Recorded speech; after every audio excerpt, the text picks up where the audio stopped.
नमस्कार, जय हिंद दोस्तों। आज हम केमिस्ट्री के क्लास के अंतर्गत एटॉमिक स्ट्रक्चर को पढ़ने वाले हैं। पिछले टॉपिक के अंतर्गत हमने मैटर और उसके नेचर एंड बिहेवियर को अच्छे ढंग से समझा है। तो आज का हमारा टॉपिक क्या है? परमाणु संरचना, एटॉमिक स्ट्रक्चर। सबसे पहले समझते हैं परमाणु क्या चीज है, एटम किसको कहते हैं। ब्रह्मांड का प्रत्येक पदार्थ अति सूक्ष्म कणों से मिलकर के बना होता है।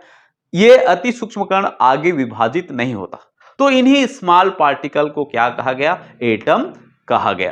प्रत्येक पदार्थ सूक्ष्म कणों से मिलकर के बना होता है, जिसे और आगे हम विभाजित नहीं कर सकते। ऐसे ही कणों को क्या कहा गया? एटम कहा गया। अब इससे संदर्भित हम अवधारणा देखते हैं। इसकी डिस्कवरी की शुरुआत कहां से हुआ? तो इसके लिए हमको एशियन हिस्ट्री में जाना पड़ेगा, जिसमें कुछ फिलोसफर है जिन्होंने परमाणुवाद के संदर्भ में अपनी अवधारणा प्रस्तुत किए थे। तो इनमें से एक जो फिलोसफर है, इंडियन फिलोसफर, जिसका नाम है महर्षि कणाद।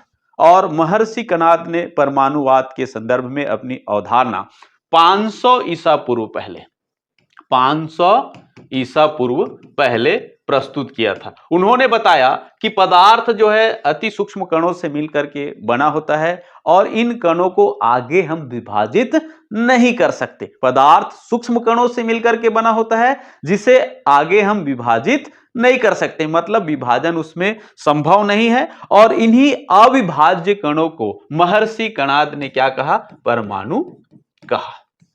यह है इंडियन फिलोसफर महर्षि कणाद और उनकी परमाणु के संदर्भ में अवधारणा। इसके बाद एक और इंडियन फिलोसफर है जिसका नाम है पाकुथा कात्यायामा। इन्होंने महर्षि कणाद की जो अवधारणा है उसमें थोड़ा से विस्तार किया। उन्होंने बताया कि प्रत्येक पदार्थ अलग अलग परमाणुओं से मिलकर के बना होता है, जिनके कारण से प्रत्येक पदार्थ का गुणधर्म अलग अलग होता है। मतलब इन्होंने एक्सप्लेन कर दिया। महर्षि कणाद ने बताया कि पदार्थ परमाणुओं से मिलकर के बना होता है, सूक्ष्म कणों से जो अविभाज्य है। इन्होंने उससे और एक्सप्लेन किया कि पदार्थ अति सूक्ष्म कणों से मिलकर के बना होता है और प्रत्येक पदार्थ अलग अलग प्रकार के परमाणुओं से मिलकर के बने होते हैं, जिनके कारण से उनके गुणधर्म अलग अलग होता है। इसके बाद हम ग्रीक जो दार्शनिक हैं उनको देखते हैं। तो ग्रीक दार्शनिक के अंतर्गत डेमोक्रिटस और उनका शिष्य लियोसिपस ने भी परमाणुवाद की अवधारणा प्रस्तुत किए थे। उन्होंने वैसे ही अवधारणा प्रस्तुत किया जिस प्रकार से महर्षि कणाद ने किया। इन्होंने बताया कि प्रत्येक पदार्थ अलग अलग परमाणु से मिलकर के बनता है और परमाणुओं की ये छोटी सी इकाई आपस में क्रिया करके क्या बनाता है? कंपाउंड बनाते हैं। क्या बनाता है? कंपाउंड बनाता है। और इन छोटे पार्टिकल को डेमोक्रिटस ने सर्वप्रथम क्या कहा? एटम। तो एटम शब्द को देने वाला कौन व्यक्ति है? डेमोक्रिटस। और यह एटम शब्द जो है एक ग्रीक शब्द है, ग्रीक वर्ड है। इसको तोड़ा जाए तो इसका शाब्दिक अर्थ होता है एटोमियो।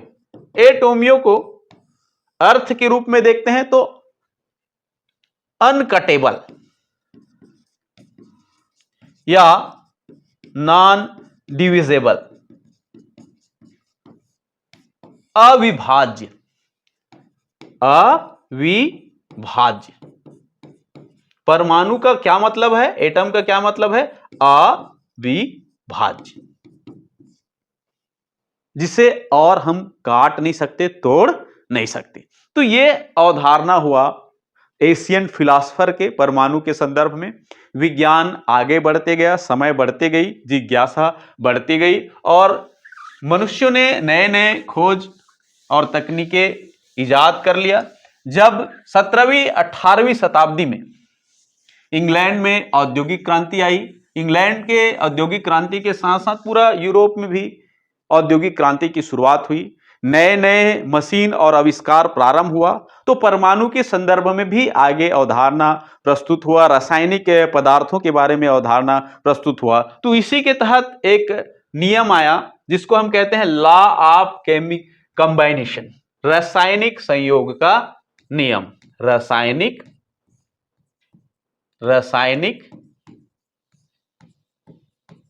संयोग का नियम।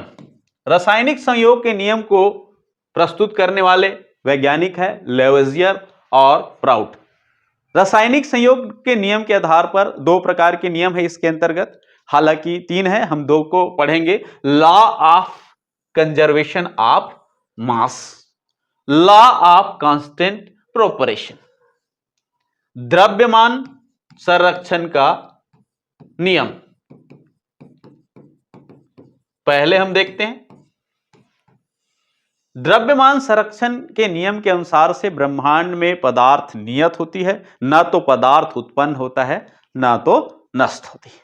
अब रासायनिक संयोग के नियम भी इस कॉन्सेप्ट को और हम विस्तार कर देते हैं। रासायनिक अभिक्रिया केमिकल रिएक्शन के दौरान ना तो मैटर का ओरिजिन होती है और न ही वो नष्ट होता है, न तो पदार्थ उत्पन्न होता है और न ही नष्ट होता है।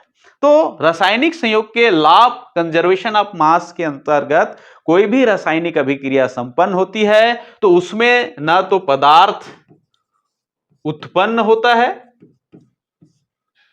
न तो पदार्थ उत्पन्न होता है और न नष्ट।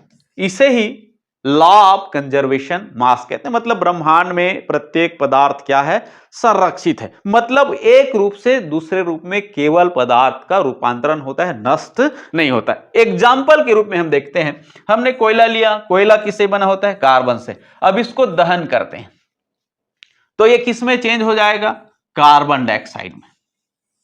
तो कार्बन डाइऑक्साइड में हम देखते हैं तो कार्बन भी है और ऑक्सीजन है, दो चीजों को अलग अलग चीजों से हमने क्या किया, अलग अलग पदार्थ से क्रिया किया, नया पदार्थ बन गया। नया पदार्थ में भी वो क्या चीज है, पदार्थ मौजूद है, कार्बन मौजूद है और ऑक्सीजन मौजूद है। तो यहीं से हम समझ सकते हैं कि पदार्थ का केवल रूपांतरण हुआ, एक रूप से दूसरे रूप में वो क्या बदला हुआ है। इसी को law of conservation of mass कहते हैं और इसकी अवधारणा लेवोजियर ने किया। समझ में आ रहा है। उसके बाद प्राउट ने एक नियम को प्रतिपादित किया जिसको हम कहते हैं लॉ ऑफ कांस्टेंट प्रोपरेशन। जो रासायनिक अभिक्रिया के बाद कंपाउंड बनता है, वो कंपाउंड कई मेथड से तैयार किया जा सकता है। मतलब एक ही कंपाउंड को हम कई विधियों के द्वारा बना सकते हैं, एक ही यौगिक को हम कई विधियों के द्वारा बना सकते हैं। लेकिन जिस भी विधि का हम प्रयोग करें तो जो कंपाउंड बना होगा, अगर कंपाउंड एक है तो उसमें जो एटम की रेशियो क्या होगा, वो स्थिर रहेगा, कांस्टेंट रहेगा, चाहे मेथड कोई भी हो। जैसे उदाहरण के रूप में हम समझे, कार्बन डाइऑक्साइड को हम कई विधियों के द्वारा प्राप्त कर सकते हैं। जैसे एक विधि हम ले लिए, कार्बन को ऑक्सीजन से क्रिया किए, दहन किए, तो कार्बन का ऑक्सीजन के साथ दहन होता है तो क्या बनता है, कार्बन डाइऑक्साइड बनता है। समझ में आ रहा है। तो एक मेथड हो गया दहन मेथड। दूसरा मेथड हम देखते हैं, कैल्शियम कार्बोनेट ले लिए, कैल्शियम कार्बोनेट को गर्म कर दिए। कैल्शियम कार्बोनेट को जब गर्म किया जाता है तो कैल्शियम ऑक्साइड चूना बनता है और कार्बन डाइऑक्साइड बनता है। तो इस मेथड से भी हमको कार्बन डाइऑक्साइड प्राप्त हो गया और कार्बन के दहन से भी हमको कार्बन डाइऑक्साइड प्राप्त हो गया। तो दोनों मेथड से हमको कार्बन डाइऑक्साइड बन गया। अब हम इनकी रेशियो को देखते हैं तो यहां पर भी कार्बन और ऑक्सीजन का जो अनुपात है 1:2 है और यहां पर भी कार्बन और ऑक्सीजन का अनुपात 1:2 है। मतलब कंपाउंड में जो एटम है वो कांस्टेंट है। आप यौगिक किसी भी मेथड से बना लो, अगर एक ही यौगिक बन रहा है तो वहां पर जो एटम है वो क्या रहेगा, स्थिर रहेगा। इसे ही हम क्या कहते हैं, law of constant of proportion. ठीक, आगे हम बढ़ते हैं। परमाणुवाद के संदर्भ में सर्वप्रथम जो अवधारणा या थ्योरी दिया वो डाल्टन है। डाल्टन ने परमाणुवाद की अवधारणा 1808 में प्रस्तुत की। अब देखते हैं डाल्टन के परमाणुवाद में परमाणु के संदर्भ में उन्होंने क्या अवधारणा प्रस्तुत किए। तो डाल्टन ने बताया कि प्रत्येक पदार्थ सूक्ष्म कण परमाणु से मिलकर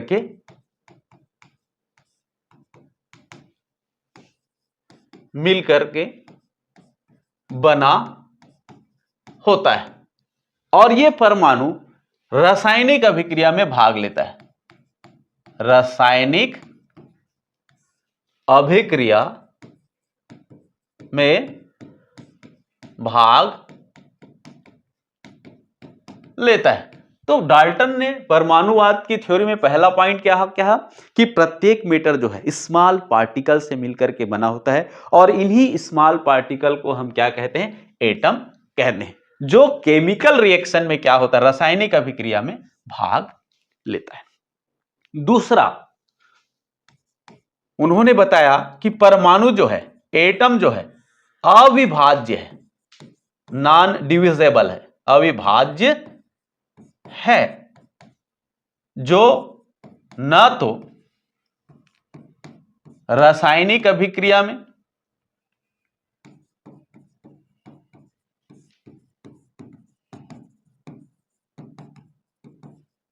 उत्पन्न होता है और ना नष्ट। तो दूसरा उनका थीसिस क्या था, दूसरी अवधारणा क्या थी, दूसरा कंसेप्ट थ्योरी कि परमाणु अविभाज्य है, नॉन डिविजिबल है, अनकटेबल है, ठीक, जो केमिकल रिएक्शन के दौरान न तो उत्पन्न होता है और न ही नष्ट होता है। समझ में आ रहा है। तीसरा, उन्होंने बताया कि एक ही पदार्थ के, एक ही एलिमेंट के जो परमाणु होता है वो समान होता है। एक ही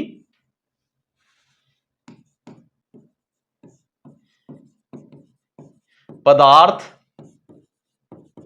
के परमाणु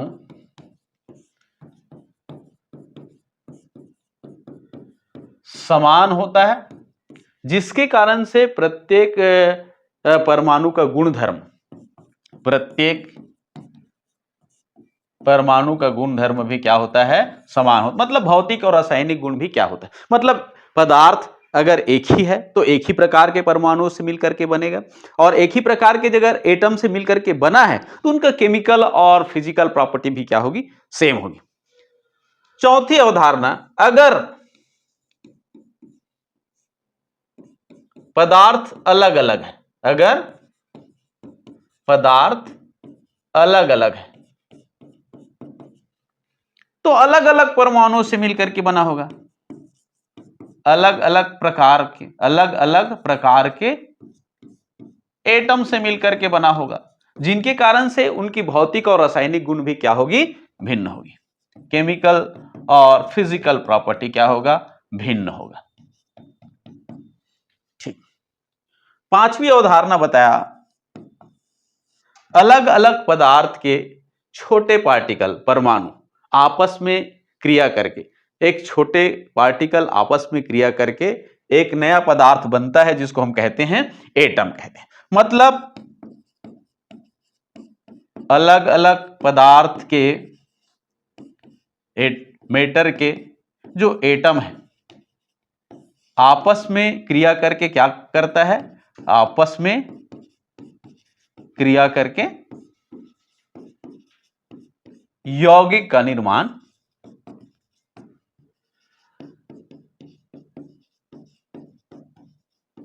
करता है।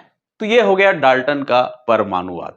एक बार फिर से देखते हैं, प्रत्येक पदार्थ सूक्ष्म कणों से मिलकर के बना होता है और यही एटम कहलाता है और ये केमिकल रिएक्शन में भाग लेता है। दूसरा है परमाणु नॉन डिविजिबल है, जो रासायनिक अभिक्रिया में, केमिकल रिएक्शन में न तो नष्ट होता है और न ही उत्पन्न होता है। एक ही पदार्थ का परमाणु समान होता है, इसलिए पदार्थ के रासायनिक गुण भी क्या होंगे, समान होंगे। अगर पदार्थ भिन्न भिन्न है तो उसके एटम भी भिन्न भिन्न होगा, इसलिए उसका केमिकल और फिजिकल जो नेचर होगी वो क्या होगी, अलग अलग होगी।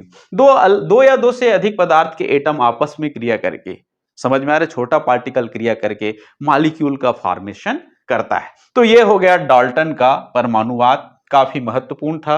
पहली बार परमाणु के संदर्भ में ये जबरदस्त थ्योरी लाई थी, लेकिन इसमें बहुत सारी कमियां थी। समय के अनुसार से डाल्टन बहुत आगे थे और जिस समय उसने अपनी अवधारणा को प्रस्तुत किया वो वेरी गुड थी, बहुत अच्छा था। लेकिन अलग अलग समय में अलग अलग डिस्कवरी चलते रहती है तो कुछ कमियां जरूर नजर आती है। तो डाल्टन के परमाणुवाद से हम द्रव्यमान संरक्षण के नियम, स्थिर अनुपात के नियम और गुणित अनुपात के नियम को भली भांति समझा सकते हैं। इसके बाद भी डाल्टन के परमाणुवाद में बहुत सारी कमियां थी। उस कमियों में एक थी कि उन्होंने परमाणु की जो आंतरिक संरचना है, एटॉमिक का, परमाणु का जो एटम का जो इंटरनल स्ट्रक्चर है, परमाणु की आंतरिक संरचना, उसको समझाने में सफल नहीं रहा।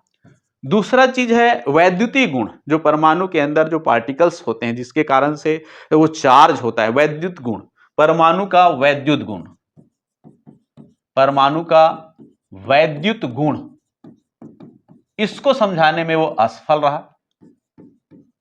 ठीक, इसके साथ साथ वो संयोजकता, वैलेंसी, संयोजकता को भी समझाने में असफल रही। तो बहुत सारे चीजें हैं जिनको डाल्टन ने समझाने में असफल रहा। उसमें मेन चीज है कि उन्होंने एटम की जो इंटरनल स्ट्रक्चर है उसको नहीं समझा, सब पार्टिकल के बारे में जानकारी उसको नहीं पता चला, क्योंकि उस समय जो डिस्कवरी हुई थी वो बहुत नीचे लेवल पर था, और यहीं से जो है लेवल आगे बढ़ते गया। और सब पार्टिकल की जब खोज हुई तो डाल्टन के परमाणुवाद की जो अवधारणा है उसमें बदलाव आया। उन्होंने कहा था कि परमाणु अविभाज्य है, नॉन डिविजिबल है। बाद में पता चला कि एटम के अंतर्गत 3 और सब पार्टिकल होता है, इलेक्ट्रॉन, प्रोटॉन और न्यूट्रॉन। इस प्रकार से उनकी कमियों को दूर करने के लिए, और आगे वैज्ञानिक है जिसमें जे थॉमसन है, बोर है, रदरफोर्ड है, उन्होंने नए नए एक्सपेरिमेंट किया और इसके आधार पर जो परमाणुवाद की नया कंसेप्ट आया जिसको हम modern theory of atomic structure कहते हैं। तो इसके अंतर्गत हम देखते हैं डिस्कवरी ऑफ सब एटॉमिक पार्टिकल। हम आधुनिक एटॉमिक स्ट्रक्चर में जानते हैं कि एटम जो है 3 सब पार्टिकल से मिलकर के बना होता है, जिसके न्यूक्लियस में न्यूट्रॉन और प्रोटॉन होता है। ठीक, न्यूट्रॉन के ऊपर कोई आवेश नहीं होता, प्रोटॉन प्लस चार्ज होता है, और इलेक्ट्रॉन जो है विविक्त कक्षक में चारों ओर क्या करता है, घूमता है। यह है मॉडर्न कॉन्सेप्ट किसका, एटम के संदर्भ में। अब देखते हैं इन तीनों पार्टिकल का, बेसिक पार्टिकल का खोज कैसे हुआ। तो सबसे पहले हम देखते हैं इलेक्ट्रॉन की खोज। किसकी, इलेक्ट्रॉन की।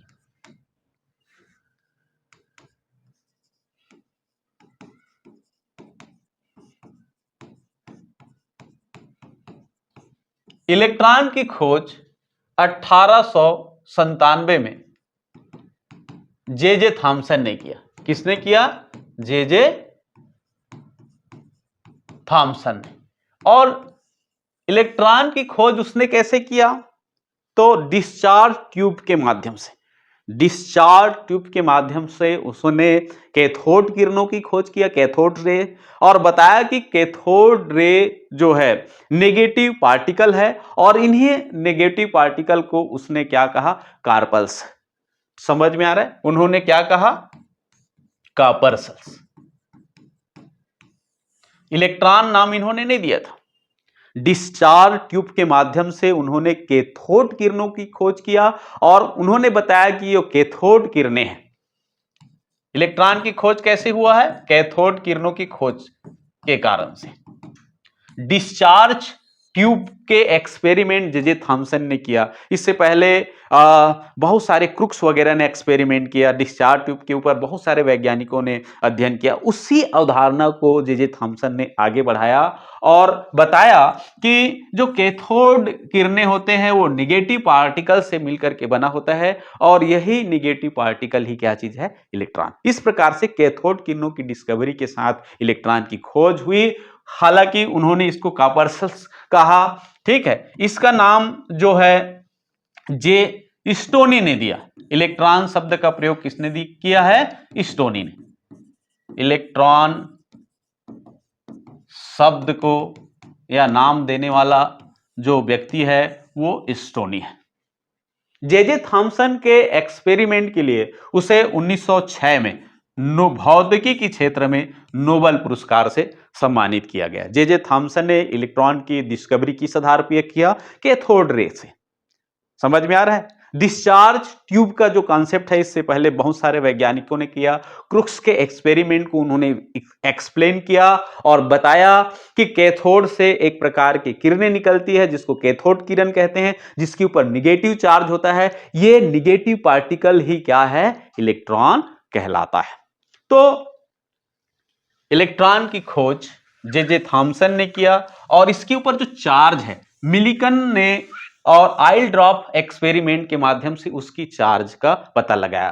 तो जे थॉमसन ने इलेक्ट्रॉन की क्या किया, खोज किया, E/m को निर्धारित किया, और जो मिलिकन है उन्होंने आइल ड्रॉप के माध्यम से इसकी चार्ज, तो इलेक्ट्रॉन के ऊपर निगेटिव चार्ज होता है और इसके ऊपर आवेश कितना होता है, -1.6 10⁻19 कूलाम।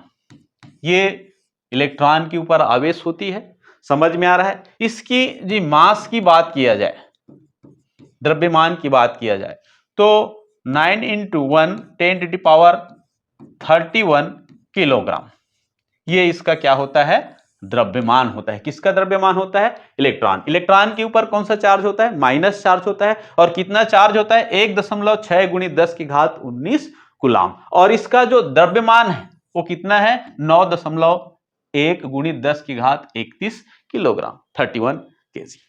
क्लियर है। इसके बाद हम देखते हैं दूसरा जो पार्टिकल है वो प्रोटॉन की खोज हुई, और प्रोटॉन की खोज किसने किया, गोल्डस्टीन ने किया। गोल्डस्टीन ने किया, कब किया, 1886 में। केनाल किरणों की खोज के आधार पर इसकी भी खोज हुई। जैसे कैथोड किरणों की खोज के साथ इलेक्ट्रॉन की खोज हुआ, उसी प्रकार से गोल्डस्टीन ने भी डिस्चार्ज ट्यूब के माध्यम से केनाल किरणों की खोज किया, और केनाल किरणों की खोज के आधार पर जो आयंस जो है, जो आयनीकृत गैस है, आयनाइजेशन गैस है, उस पार्टिकल के आधार पर प्रोटॉन की डिस्कवरी किया। और उन्होंने बताया कि प्रोटॉन के ऊपर जो चार्ज होता है वो धनात्मक चार्ज होता है, और पी पार्टिकल के ऊपर कौन सा चार्ज होता है, और इसकी आवेश को काउंट किया गया तो +1.6 10⁻19 कूलाम इसके ऊपर भी आवेश होता है। इलेक्ट्रॉन के ऊपर -1.6 × 10⁻19 कूलाम आवेश होता है, तो प्रोटॉन के ऊपर ठीक है +1.6 10⁻19 कूलाम आवेश होती है। समझ में आ रहा है। तो ये हुआ क्या चीज, प्रोटॉन। इसके बाद लास्ट में चैडविक ने 1932 में न्यूट्रॉन की, तीसरा पार्टिकल की खोज किया। न्यूट्रॉन की खोज किस प्रकार से किया चैडविक ने, उसको हम देखते हैं। तो उन्होंने बेरिलियम धातु पर अल्फा किरणों की बौछार करके, समझ में आ रहा है, एक नए पार्टिकल का आविष्कार किया, उसका नाम है न्यूट्रॉन। तो बेरिलियम धातु लिया, बेरिलियम धातु का जो एटॉमिक मास होता है 9 और एटॉमिक नंबर होता है 4, इसका अल्फा किरणों से, अल्फा किरण को हम किसके मानते हैं, हीलियम के बराबर मानते हैं। तो हीलियम का एटॉमिक मास होता है 4 और एटॉमिक नंबर कितना होता है 2। तो इनका बेरिलियम धातु पर जब अल्फा किरणों का, ये क्या चीज है, अल्फा किरण, अल्फा किरण किसके बराबर होता है, हीलियम के बराबर होता है। इनका क्रिया कराया तो नया पदार्थ बना कार्बन 12, और इसमें एक न्यूट्रॉन बाहर निकले। क्या निकला, न्यूट्रॉन बाहर निकला। और इस प्रकार से न्यूट्रॉन की खोज चैडविक ने कब किया, चैडविक ने 1932 में। 1932 में चैडविक ने न्यूट्रॉन की खोज किया, जो तीसरा सब पार्टिकल थी। तो इस प्रकार से हम देखते हैं कि जो एटॉमिक स्ट्रक्चर होता है, एटम जो है 3 मूलभूत पार्टिकल से मिलकर के बना होता है। इलेक्ट्रॉन जिसके ऊपर माइनस चार्ज होता है, प्रोटॉन जिसके ऊपर प्लस चार्ज होता है, और न्यूट्रॉन जिसके ऊपर कोई चार्ज नहीं होता। तीनों पार्टिकल की खोज होने के बाद एटॉमिक स्ट्रक्चर क्लियर होने लग गया, और आगे हम देखते हैं सब पार्टिकल के खोज के बाद किसकी थ्योरी आई, आखिर ये जो तीनों पार्टिकल है वो कहां कहां पाया जाता है। तो इसके लिए हम देखते हैं रदरफोर्ड का एक्सपेरिमेंट। समझ में आ रहा है। सबसे पहले थॉमसन का एटॉमिक मॉडल, जे थॉमसन ने परमाणु को समझाने के लिए अपना मॉडल प्रस्तुत किया, जिसको हम थॉमसन का परमाणु मॉडल के नाम से जानते हैं। उन्होंने बताया थॉमसन के परमाणु मॉडल को resin pudding model, plum pudding model या वाटरमेलन मॉडल के नाम से जाना जाता है। समझ में आ रहा है। थॉमसन ने बताया कि परमाणु जो है धन आवेशित पार्टिकल से के वातावरण से घिरा रहता है। मतलब जो होता है परमाणु का अधिकांश हिस्सा धन आवेशित पार्टिकल से मिलकर के बना होता है और इनके बीच बीच में इलेक्ट्रॉन निगेटिव पार्टिकल धसे रहते हैं। समझ में आ रहा है? यह है थॉमसन का परमाणु मॉडल। इसको हम क्या कहते हैं? ठीक, रेजिंग का pudding model, plum pudding model या वाटरमेलन मॉडल, तरबूज मॉडल। जिस प्रकार से तरबूज का अधिकांश हिस्सा लाल होता है और ब्लैक सीड जो है उसमें धसे रहते हैं, तो उसी प्रकार से उन्होंने परमाणु की संरचना को बताया। तो इसके अंतर्गत उन्होंने बताया कि परमाणु जो है का अधिकांश भाग धन आवेशित कण से मिलकर के बना होता है। दूसरा, समझ में आ रहा है? और ऋण आवेशित कण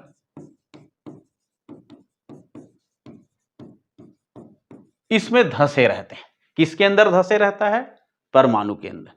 उन्होंने बताया ये वाटरमेलन से हम इसकी तुलना कर सकते हैं, तरबूज से इसकी तुलना कर सकते हैं। तरबूज को काटोगे तो अधिकांश हिस्सा लाल लाल दिखाई देता है और बीच बीच में हमको धसे हुए सीड दिखाई देते हैं। जस्ट लाइक थॉमसन का एटॉमिक मॉडल उन्होंने तरबूज के आधार पर, तरबूज की संरचना के आधार पर बताया, इसलिए इसको वाटरमेलन मॉडल भी कहते हैं। परमाणु का अधिकांश हिस्सा पॉजिटिव चार्ज से मिलकर के बना रहता है और ऋण आवेशित कण इसके बीच बीच में धसा होता है। और दूसरा चीज इन्होंने बताया कि धन आवेशित और ऋण आवेशित कण एक दूसरे को संतुलित किए रहते हैं, जिसके कारण से परमाणु क्या होता है? उदासीन होता है।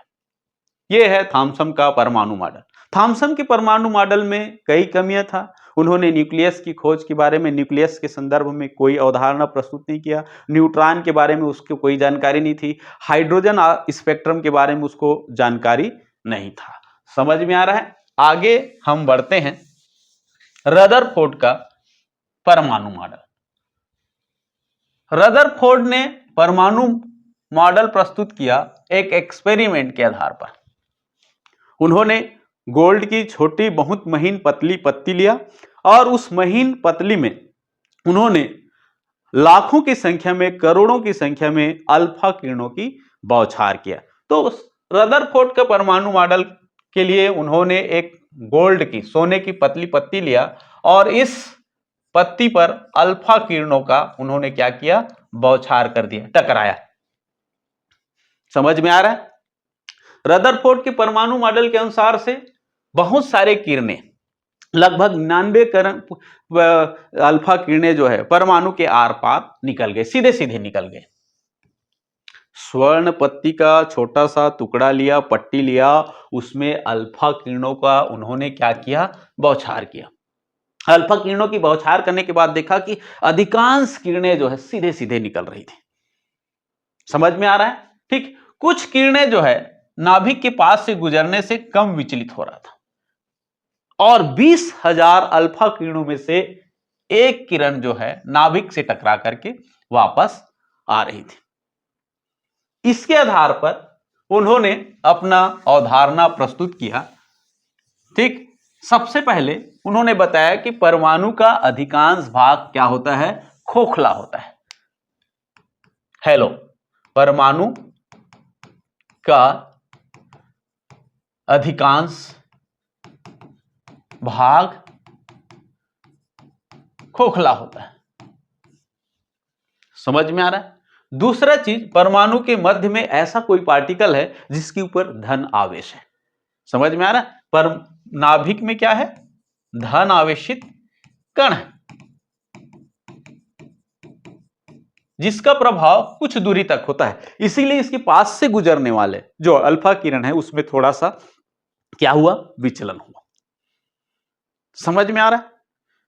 तीसरा चीज उन्होंने बताया कि नाभिक जो है हैवी पॉजिटिव चार्ज से मिलकर के बना हुआ है, जिसके कारण से अल्फा किरण अगर उसमें सीधी सीधी टकराया तो वापस आ गया। हैवी पॉजिटिव चार्ज वाला पार्टिकल है, क्योंकि अल्फा किरण भी अपने आप में हैवी है और इससे टकरा करके, इसका मतलब है अल्फा किरण जैसे हैवी पार्टिकल पॉजिटिव चार्ज वाला भी नाभिक के अंदर है। तो इस आधार पर उन्होंने अपनी जो परमाणु मॉडल को बताया कि परमाणु का अधिकांश हिस्सा खोखला होता है, समझ में आ रहा है, और इलेक्ट्रॉन चारों ओर, नाभिक के चारों ओर, ठीक, वर्तुलाकार कक्षक में सर्कुलर मूवमेंट के माध्यम से चक्कर लगाते हैं। जैसे सूर्य के चारों ओर 9 ग्रह चक्कर लगाते हैं, और अपकेंद्री बल के कारण से ये इलेक्ट्रॉन नाभिक से नहीं टकराते। समझ में आ रहा है? सेंटर से ये बल जो है इलेक्ट्रॉन को संतुलित किए रहते हैं, जिसको हम कहते हैं अपकेंद्री बल। इस अपकेंद्री बल के कारण से इलेक्ट्रॉन जो है नाभिक से नहीं टकराता। ये अवधारणा रदरफोर्ड के परमाणु मॉडल, मतलब इलेक्ट्रॉन नाभिक के चारों ओर चक्कर लगाते हैं, अधिकांश हिस्सा उसका हेलो होता है, समझ में आ रहा है। और दूसरा चीज है, परमाणु का मध्य भाग नाभिक कहलाता है, जो धनात्मक आवेश से मिलकर के बना होता है, धन आवेशित कणों से मिलकर के बना होता है। यह है रदरफोर्ड का परमाणु मॉडल। रदरफोर्ड के परमाणु मॉडल के आधार पर हमको नाभिक का त्रिज्या, परमाणु की त्रिज्या की जानकारी हुई। समझ में आ रहा है? नाभिक की त्रिज्या 10 की घात 15 मीटर, सेंटीमीटर में 10 की घात -13 सेंटीमीटर। उसी प्रकार से परमाणु की त्रिज्या 10 की घात 8 मीटर या 10 की घात 8 सेंटीमीटर काउंट किया गया। तो रदरफोर्ड ने किसकी खोज किया? नाभिक की खोज किया, न्यूक्लियस की। नाभिक की खोज करना एक बहुत बड़ा खोज थी, समझ में आ रहा है? नाभिक की खोज किसने किया? रदरफोर्ड। और उन्होंने बताया कि नाभिक और परमाणु दोनों में काफी डिफरेंट होता है, ठीक। परमाणु की साइज और नाभिक की साइज में 10 की घात 5 का अंतर होता है, 10⁵ का डिफरेंट होता है। मतलब परमाणु के तुलना में नाभिक 10 की घात 5 गुना छोटा होता है। यह है रदरफोर्ड का परमाणु मॉडल। रदरफोर्ड ने अपने एक्सपेरिमेंट में गोल्ड की छोटी सी पत्ती लिया, उसमें अल्फा किरणों की बौछार किया, और अल्फा किरणों की बौछार के आधार पर, क्योंकि अल्फा किरण क्या होता है? ही पॉजिटिव चार्ज वाला होता है, समझ में आ रहा है? और पॉजिटिव चार्ज वाला ही टकराएगा तब वापस आएगी। अल्फा किरणों की बौछार के आधार पर उन्होंने बताया कि परमाणु का अधिकांश हिस्सा खोखला होता है, इलेक्ट्रॉन चारों ओर विभिन्न वर्तुलाकार कक्षक में सर्कुलर मूवमेंट करते हुए घूमते रहते हैं, और ये नाभिक में इसलिए नहीं गिरते क्योंकि नाभिक से एक फोर्स जनरेट होता है, जिसको हम कहते हैं अपकेंद्री बल, जिसके कारण से वो संतुलित रहते हैं। ऐसा रदरफोर्ड का परमाणु मॉडल। और उन्होंने बताया कि नाभिक जो है धन आवेशित कणों से मिलकर के बना होता है। यह है रदरफोर्ड का एक्सपेरिमेंट। रदरफोर्ड के मॉडल में बहुत सारी कमियां थी, उसमें से एक कमी यह है कि जब इलेक्ट्रॉन नाभिक के चारों ओर चक्कर लगाएंगे, तो धीरे धीरे इस इलेक्ट्रॉन का त्वरण के कारण, एक्सीलरेशन के कारण से एनर्जी कम होते जाएगी, और धीरे धीरे जब एनर्जी कम होते जाएगा, जब वर्तुलाकार कक्षक में, तो अंत में इलेक्ट्रॉन ठहर जाएगी और उसको न्यूक्लियस अपनी ओर खींच लेगी, जिससे परमाणु का विनाश हो जाएगा, जो संभव नहीं। मतलब अगर मान लो जाए ये इलेक्ट्रॉन जो है नाभिक के चारों ओर सर्कुलर मूवमेंट करता है, तो उसमें एक्सीलरेशन होगा, त्वरण होगा, और त्वरण के कारण से विकिरण निकलेगी, लगातार रेडिएशन होगा। एक्सीलरेशन के कारण से रेडिएशन की घटना होगी, और लगातार रेडिएशन के कारण से इलेक्ट्रॉन की एनर्जी कम हो जाएगी, और एनर्जी कम होगा तो धीरे धीरे वो सुस्त हो जाएगी, धीमा हो जाएगा, फिर अपकेंद्री बल का प्रभाव कम हो जाएगा और न्यूक्लियस अपनी ओर खींच ले जाएगी, और इलेक्ट्रॉन न्यूक्लियस से टकरा जाएगी, जिससे एटम क्या हो जाएगी? नष्ट, जो संभव नहीं है। तो रदरफोर्ड के एक्सपेरिमेंट की ये बहुत बड़ी कमी थी, जिन्होंने इलेक्ट्रॉन की भराव को, इलेक्ट्रॉन कौन से ऑर्बिट पर रहता है, उसका जो उसमें त्वरण होता है कि नहीं, उसमें विकिरण होता है कि नहीं, उसको समझाने में असफल रही। तो रदरफोर्ड की मॉडल की कमियों को दूर करने के लिए बोहर के परमाणु मॉडल आया और बोहर ने बताया इलेक्ट्रॉन जो है विभिन्न कक्षकों में चक्कर नहीं लगाते, केवल स्पेशल ऑर्बिट में ही क्या करते हैं, चक्कर लगाते हैं, जिसे विविक्त कक्षक कहते हैं। क्या कहते हैं? विविक्त, डिस्क्रिटेड, विविक्त कक्षक। इलेक्ट्रॉन नाभिक के चारों ओर विविक्त कक्षक में चक्कर लगाते हैं। कुछ विविक्त कक्षक में ही, स्पेशल ऑर्बिट में ही चक्कर लगाते हैं और इस स्पेशल ऑर्बिट का नाम है विविक्त कक्षक, डिस्क्रिटेड ऑर्बिटल। समझ में आ रहा है? जब डिस्क्रिटेड ऑर्बिटल में इलेक्ट्रॉन जब चक्कर लगाते हैं विविक्त कक्षक में, तो उसमें रेडिएशन की क्रिया नहीं होती और रेडिएशन की क्रिया नहीं होने के कारण से इलेक्ट्रॉन जो है नाभिक से टकराता नहीं है। तो ये बोहर के परमाणु मॉडल है, जिसमें उन्होंने रदरफोर्ड के परमाणु मॉडल को आगे एक्सप्लेन किया, अच्छे से एक्सप्लेन किया। रदरफोर्ड ने बताया था कि इलेक्ट्रॉन जो है वृत्ताकार कक्षक में नाभिक की चारों चक्कर लगाता है। जब इलेक्ट्रॉन पॉजिटिव निगेटिव चार्ज वाला है, पॉजिटिव चार्ज है, अलग अलग आवेश वाला जब सर्कुलर मूवमेंट करता है तो उसमें एक्सीलरेशन क्रिया के कारण से उसका रेडिएशन होना चालू हो जाता है। तो इलेक्ट्रॉन लगातार रेडिएशन के कारण से उसकी एनर्जी नष्ट हो जाएगी और अंततः रेडिएशन के कारण से एनर्जी नष्ट हो जाएगी तो पार्टिकल कहां गिर जाएगा? नाभिक में, और नाभिक का विनाश हो जाएगी। नाभिक का विनाश मतलब एटम का विनाश। तो आगे बोहर ने उसको एक्सप्लेन किया कि सर्कुलर ऑर्बिट में इलेक्ट्रॉन नहीं घूमते, विविक्त कक्ष में, डिस्क्रिटेड ऑर्बिटल में ही इलेक्ट्रॉन क्या करते हैं? घूमते हैं, और घूमते समय उसमें रेडिएशन की क्रिया नहीं होता, जिसके कारण से उसका एनर्जी नष्ट नहीं होता और बराबर उसमें सेंट्रीपिटल जो अपकेंद्री बल लगा रहता है और नाभिक में नहीं गिरता। ये बोहर का परमाणु मॉडल। उन्होंने बताया कि ये जो विविक्त कक्षक है, जिसको उन्होंने क्या कहा? सेल कहा, और इन्हीं सेल को उन्होंने 1 2 3 4 5 6 ऐसा एक नंबर दिया गया, जिसको हम क्वांटम नंबर कहते हैं, सेल्स कहते हैं, जिसे सेल के रूप में K cell, L cell, M cell, M O P, इस प्रकार से इसको उन्होंने सेल बताया। मतलब विविक्त कक्षक जहां पर इलेक्ट्रॉन घूमते हैं, और उन विविक्त कक्षक को उन्होंने क्या कहा? सेल, जिसके अंतर्गत इलेक्ट्रॉन भरे जाते हैं। अब देखते हैं बोर-बेरी मॉडल के अनुसार से परमाणु में इलेक्ट्रॉन, ठीक है, बोर-बेरी मॉडल के तहत इलेक्ट्रॉन परमाणु के अंदर कैसे भरते हैं। समझ में आ रहा है? तो बोर-बेरी मॉडल के अनुसार से, ठीक, प्रत्येक कोशिका, प्रत्येक सेल के अंतर्गत एक निश्चित इलेक्ट्रॉन होते हैं, और इसके लिए उन्होंने एक फार्मूला दिया 2 × n का पावर। इसी के आधार पर इलेक्ट्रॉनों की संख्या प्रत्येक सेल में निर्धारित होता है।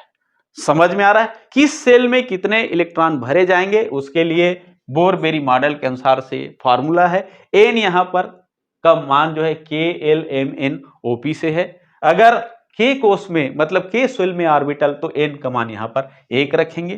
तो 1 मान रखे, तब अधिकतम इलेक्ट्रॉन कितना हो गया k कोष पर? 2 इलेक्ट्रॉन। समझ में आ रहा है? यहां पर l का मान रखे तो 2 दूनी 4 और 8, अधिकतम इलेक्ट्रॉन कितना हो गया l कोष पर? 8।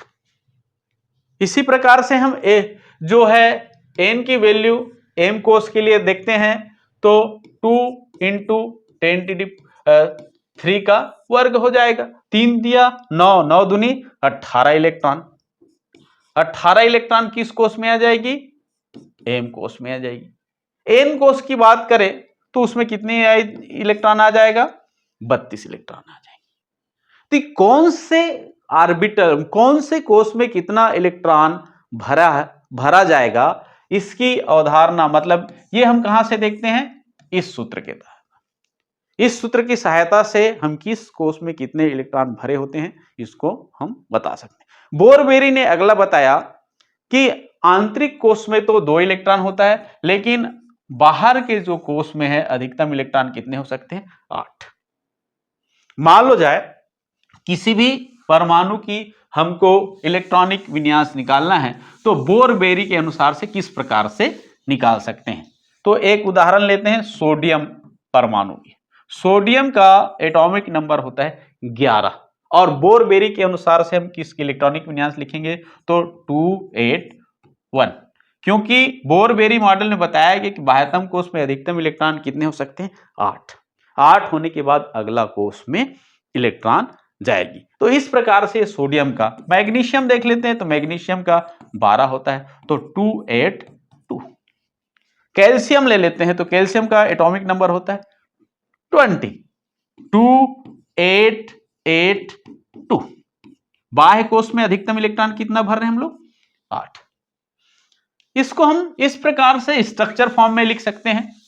मान लो जाए किसी भी एटम का हमको बोर-बेरी मॉडल के अनुसार से हमको फिगर खींचना है, एटम की संरचना बनाना है, तो सबसे पहले हमको इलेक्ट्रॉनिक विन्यास निकालना पड़ेगा 281, ये सोडियम का।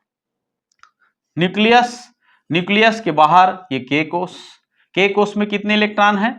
2 इलेक्ट्रॉन। उसके बाद ये बाहर कौन सा कोष है? एल कोष। एल कोष में कितने इलेक्ट्रॉन है? 8, 2, 4, 6 और ये 8। और लास्ट सोडियम में कोष कौन सा है? एम कोष। ये एम कोष में अंतिम इलेक्ट्रॉन गया है। तो यहां पर कितने इलेक्ट्रॉन है? ये। तो हर एटम का इसी प्रकार से बोर-बेरी मॉडल के अनुसार से हम परमाणु की संरचना को बना सकते हैं। सबसे पहले हम उसका सामान्य इलेक्ट्रॉनिक कन्फर्मेशन निकालेंगे। हालांकि ये इलेक्ट्रॉनिक कन्फर्मेशन नहीं है, आगे हम स्टडी करेंगे अगले क्लास के अंतर्गत, तो हुन, पाउली और अबाउ के नियम के हिसाब से इलेक्ट्रॉनिक कन्फर्मेशन करते हैं, वो अलग होता है। तो यहां हमको सामान्य रूप से बोर-बेरी मॉडल के अनुसार से किसी भी सेल में अधिकतम इलेक्ट्रॉन की संख्या और उसके अरेंजमेंट को हम समझ रहे हैं। यह है बोर-बेरी का एटॉमिक मॉडल्स। समझ में आ रहा है? आगे हम बढ़ते हैं, कुछ चीजें हैं उसको हम देखते हैं। वैलेंसी क्या चीज है? संयोजकता क्या है?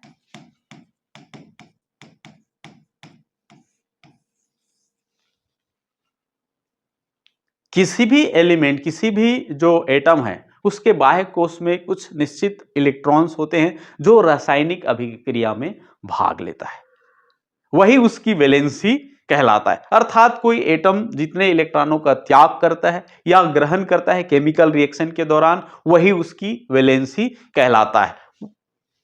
उदाहरण के लिए सोडियम को हम ले लेते हैं। सोडियम का परमाणु क्रमांक 11 होता है, 281 इसका इलेक्ट्रॉनिक, सामान्य इलेक्ट्रॉनिक बोर-बेरी मॉडल के अनुसार से। तो इसके आउटर कोष में कितना इलेक्ट्रॉन है?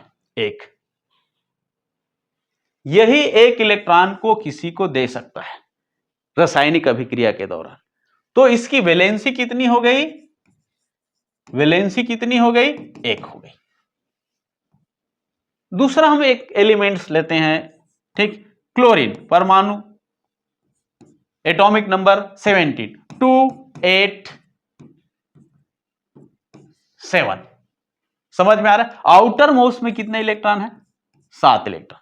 तो 7 इलेक्ट्रॉन को त्यागने के बजाय अपने आउटर मोस्ट में अष्टक नियम को पालन करने के लिए 1 इलेक्ट्रॉन ग्रहण कर लेगा।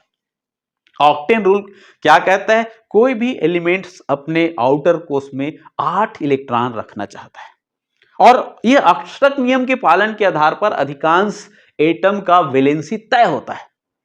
एक अष्टक नियम को पालन करने के लिए तत्व जो है इलेक्ट्रॉन को त्यागता है और इलेक्ट्रॉन को ग्रहण करता है। जैसे सोडियम अष्टक नियम को पालन करने के लिए 1 इलेक्ट्रॉन को रिलीज कर दिया। समझ में आ रहा है? इसकी वैलेंसी क्या हो गई? 1 हो गई। अब यहां पर इसके आउटर मोस्ट में हम क्लोरीन की केस में देखते हैं तो आउटर मोस्ट में 7 इलेक्ट्रॉन है। 7 इलेक्ट्रॉन को त्यागने के बजाय वो 1 इलेक्ट्रॉन ग्रहण कर लेता है, तो भी इसकी वैलेंसी 1 हो गई। तो कोई भी तत्व रासायनिक अभिक्रिया या अपने अष्टक नियम को पालन करने के लिए जितने इलेक्ट्रॉन को त्यागता है या ग्रहण करता है, वही उसकी वैलेंसी कहलाती है। समझ में आ रहा है? तो सोडियम की वैलेंसी 1, क्लोरीन की वैलेंसी 1। ठीक, जैसे हम कैल्शियम ले लेते हैं तो कैल्शियम का एटॉमिक स्ट्रक्चर 2882। आउटर मोस्ट में कितने इलेक्ट्रॉन दिखाई दे रहा है? 2 इलेक्ट्रॉन त्यागेगा तो स्टेबल में आ जाएगा। आउटर मोस्ट में 8 इलेक्ट्रॉन हो गया। त्याग करके 8 करना चाहेगा या ग्रहण करके। 2 इलेक्ट्रॉन त्याग करके आसान इसको दिखाई दे रहा है कि वो अपने बाह्यतम कोश में कितने इलेक्ट्रॉन को रखा है, 8। ये अष्टक नियम का पालन कर लिया, तो इसकी वैलेंसी कितनी हो जाएगी, 2 हो जाएगी। तो अलग अलग एटम की वैलेंसी अलग अलग होती है। सीधी सीधी वैलेंसी क्या चीज है, अष्टक नियम को पालन करने के लिए केमिकल रिएक्शन के दौरान जितने भी इलेक्ट्रॉन को वो त्यागता है या ग्रहण करता है वही उसकी वैलेंसी कहलाता है। इसके बाद हम जाते हैं एटॉमिक नंबर। एटॉमिक नंबर है क्या चीज।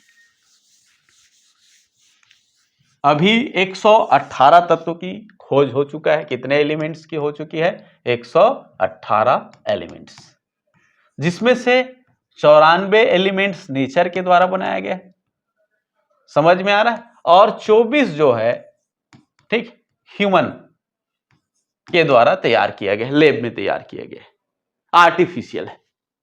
समझ में आ रहा है, नेचुरल है 94 और आर्टिफिशियल 24 एटम है। तो प्रत्येक एटम का एटॉमिक नंबर अलग अलग होता है।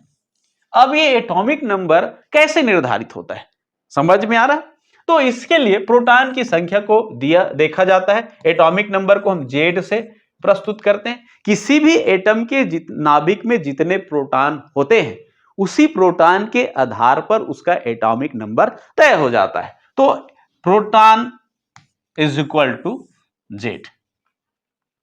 हर एटम के अंतर्गत प्रोटॉन अलग अलग होता है और प्रोटॉन के अलग अलग होने के कारण से वो एलिमेंट भी अलग होती है। तो जितनी संख्या में किसी भी एटम के न्यूक्लियस में प्रोटॉन पाया जाता है, समझ में आ रहा है, वही उसका एटॉमिक नंबर कहलाता है। जैसे हाइड्रोजन का एटॉमिक नंबर 1 क्यों रखा गया, क्योंकि इसके न्यूक्लियस में एक प्रोटॉन पाया जाता है।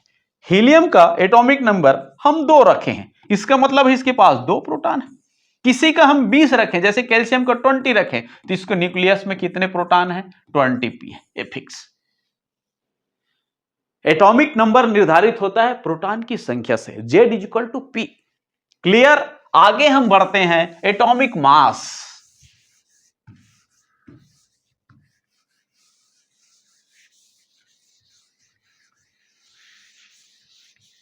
ठीक, एटॉमिक मास निर्धारित होता है N+P से।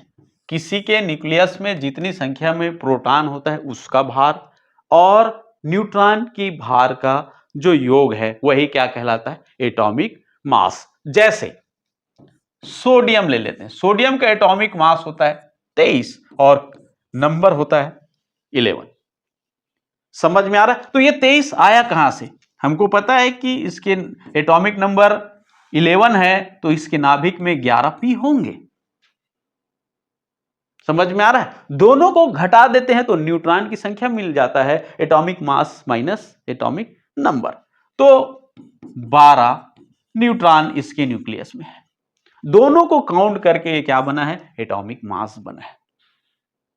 किसी भी तत्व का, एलिमेंट्स का, एटम का हमको एटॉमिक मास निकालना है तो हमको 2 चीजें ज्ञात होनी चाहिए, एक न्यूट्रॉन की संख्या कितनी है, दूसरा प्रोटॉन की संख्या, और दोनों को जोड़ करके ही क्या बनाया गया है, एटॉमिक मास बनाया गया है। अब हम आगे बढ़ते हैं, आइसोटोप, समस्थानिक।